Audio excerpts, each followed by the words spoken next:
When we ask why a narcissist will sleep with almost anybody, we must begin by correcting a common misunderstanding. People often assume this behavior is driven by confidence, abundance, or irresistible desire. They imagine someone overflowing with self-esteem, moving through life with limitless options, and no emotional consequence. But in many cases, the opposite is true. What appears as confidence can be a carefully constructed defense against profound insecurity. What appears as freedom can actually be compulsion. And what appears as desire for others may really be desperation for validation. A narcissistic personality structure is built around a fragile sense of self. There is often an internal emptiness, a painful uncertainty about one's worth that cannot be tolerated consciously. Instead of feeling that pain directly, the person learns to regulate it externally. They seek reflections. They seek reactions. They seek evidence from the outside world that they matter, that they are desirable, that they still possess power. Other people become mirrors, not companions.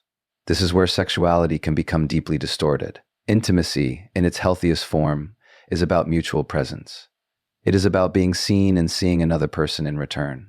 But for the narcissistic psyche, true intimacy is threatening because it requires authenticity. It requires emotional reciprocity. It asks the person to reveal the very vulnerability they have spent a lifetime hiding. So rather than intimacy, they may pursue access. Rather than connection, they pursue conquest. The act of sleeping with somebody then becomes less about the person themselves and more about the emotional transaction taking place. If someone wants me, I must have value. If I can seduce someone, I must be powerful. If I can be chosen again and again, I do not have to feel the abandoned child inside me who once believed they were not enough. The body of another person becomes a temporary anesthetic for an old wound, but anesthetics never heal wounds. They only postpone pain.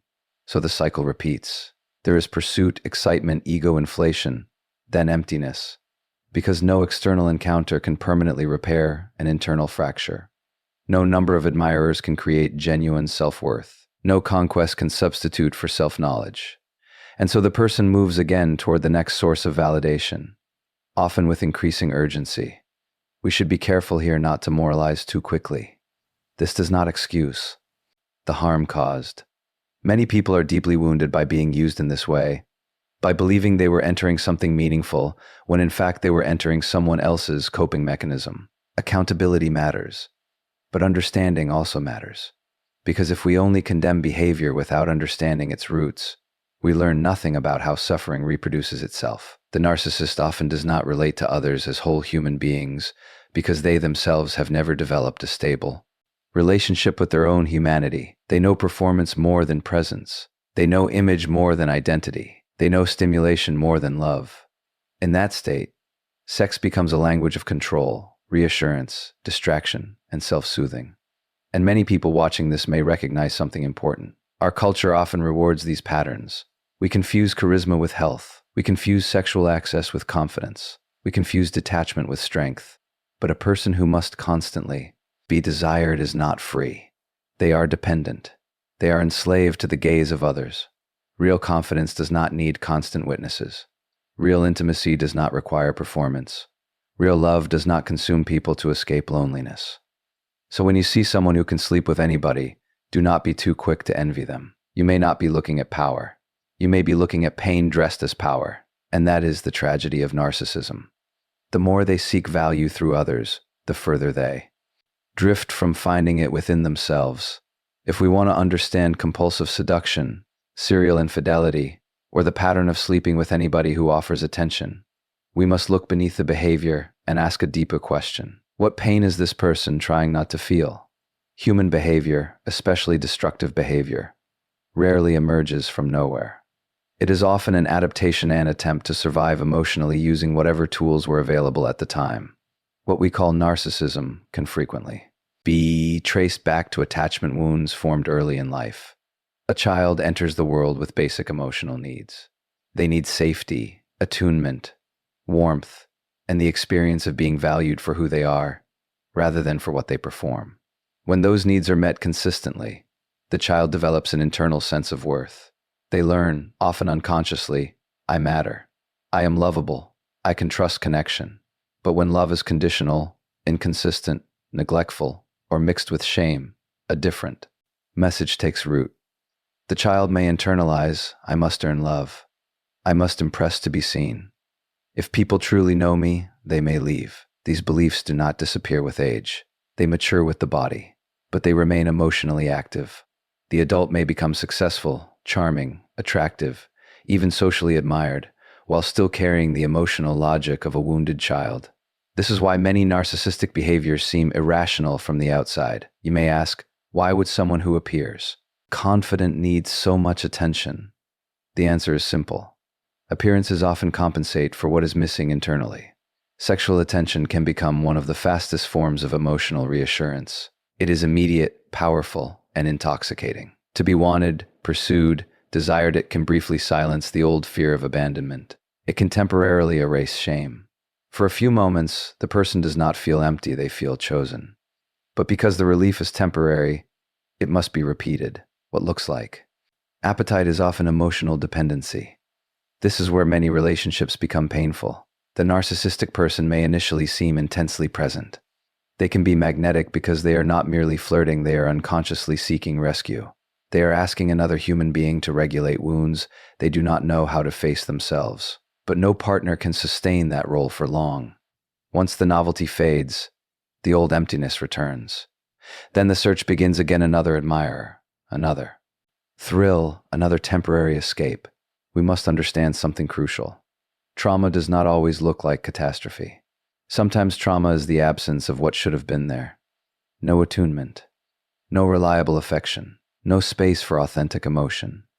A child who had to suppress pain in order to preserve attachment often grows into an adult disconnected from vulnerability. They may know how to seduce, but not how to bond. They may know how to attract, but not how to trust. And because vulnerability feels dangerous, genuine intimacy can trigger panic. To be deeply known means risking rejection. To depend on one person means risking disappointment. To love honestly means touching grief that has been buried for years. So instead, many choose quantity over closeness. Many bodies, no exposure. Many encounters, no surrender. Many admirers, no true witness.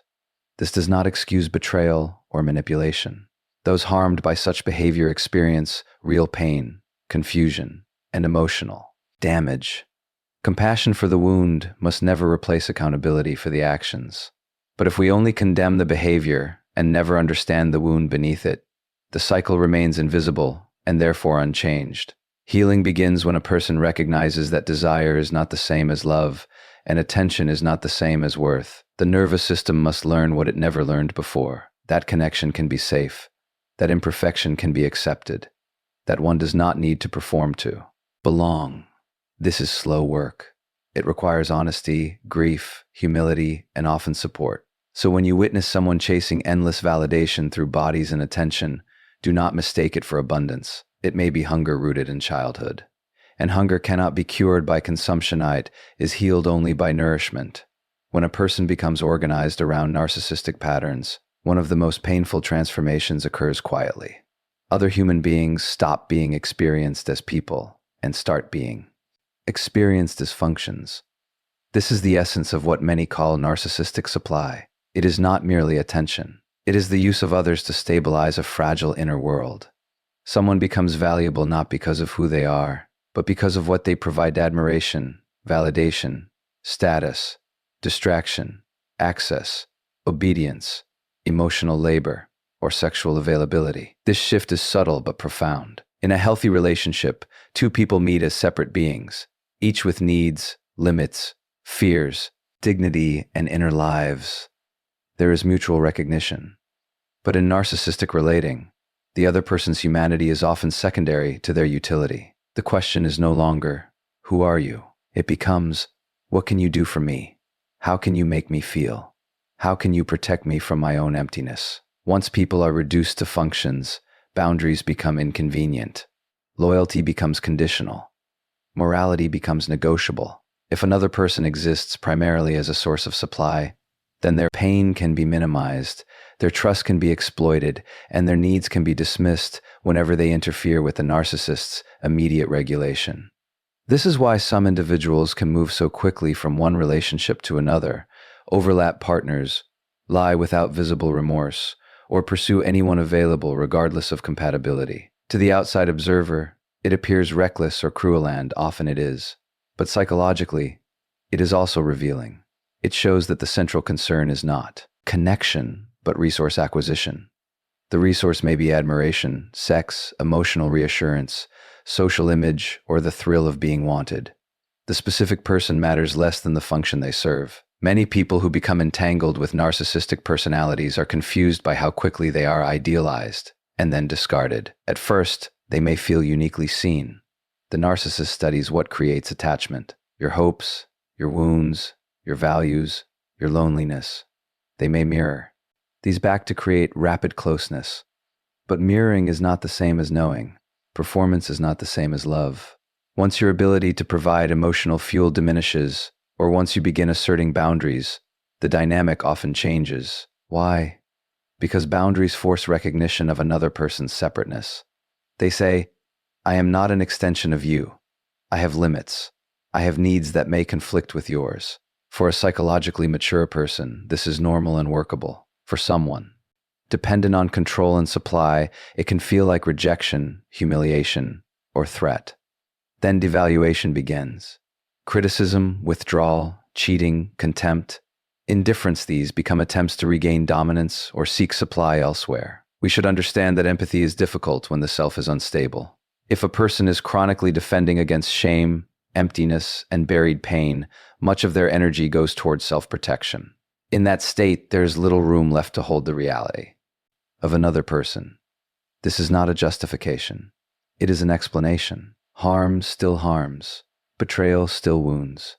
But understanding the mechanism helps us stop personalizing what was never truly about us. Many partners ask, why was I replaced so easily? Often because they were never replaced as a person. They were replaced as a function. That distinction is painful, but it is liberating. It means your value was never the issue. Their capacity for relating was. The antidote to being used is not bitterness. It is clarity. Learn to notice when someone is interested in your humanity versus your usefulness. Notice whether curiosity flows both ways. Notice whether your number is respected. Notice whether affection survives inconvenience. Real love does not consume people as medicine for private wounds. Real love recognizes the soul behind the role. And the moment someone sees you only for what you provide, the relationship has already begun to disappear. And now we arrive at the deepest paradox of narcissistic behavior. The person who seems most obsessed with intimacy is often the one most terrified of it. They may pursue romance relentlessly, seek sexual attention constantly, and move from partner to partner with remarkable speed.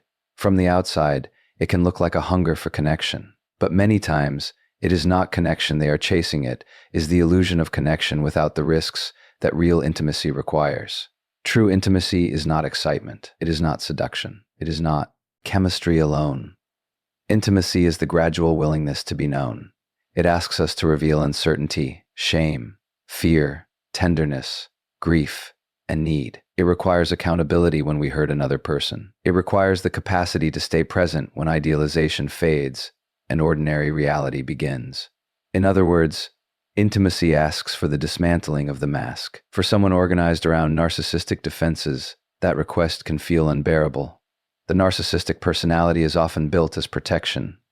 Somewhere earlier in life, vulnerability became associated with humiliation, neglect, rejection, or powerlessness. The child learned, consciously or unconsciously, that it was safer to impress than to feel, safer to dominate than to depend, safer to perform than to be authentic. What began as adaptation later hardens into identity. The adult then carries armor into every relationship and mistakes the armor for the self. This is why casual conquest can feel easier than committed love. Conquest offers control. It has a beginning, a target, a strategy, a reward. It allows the person to remain in motion, always approaching but never arriving. Genuine love, by contrast, cannot be controlled in the same way. Love exposes limitations. Love requires reciprocity. Love reveals immaturity. Love confronts us with our unresolved wounds because another human being inevitably touches the places we have hidden.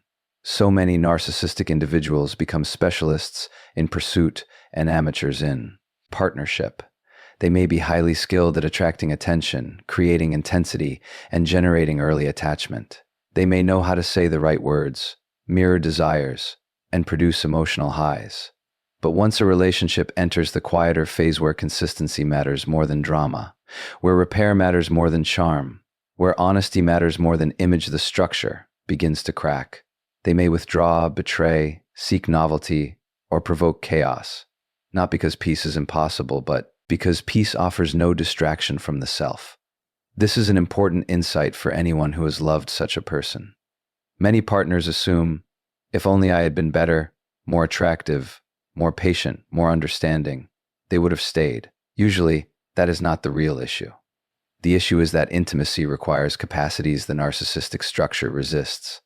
Humility, empathy, remorse, steadiness, and emotional risk. No partner can supply those from the outside, and yet healing is possible, but only through painful honesty. The person must recognize that endless admiration has not brought peace, that conquest has not cured loneliness, that control has not produced safety. They must grieve the original wounds they spent years outrunning. They must learn that dependence is not weakness, that vulnerability is not humiliation, and that being ordinary is not annihilation. This work is slow because it asks the false self to loosen its grip. For those who encounter narcissistic behavior, there is also a lesson. Do not confuse intensity with intimacy. Do not mistake pursuit for love. Do not assume someone's desire to have you is the same as their ability to hold you with care. Real intimacy is quieter than seduction, slower than obsession, and far more demanding than attraction. It asks two people to meet without masks. And until a person can face themselves without disguise, they will keep chasing others while running from love.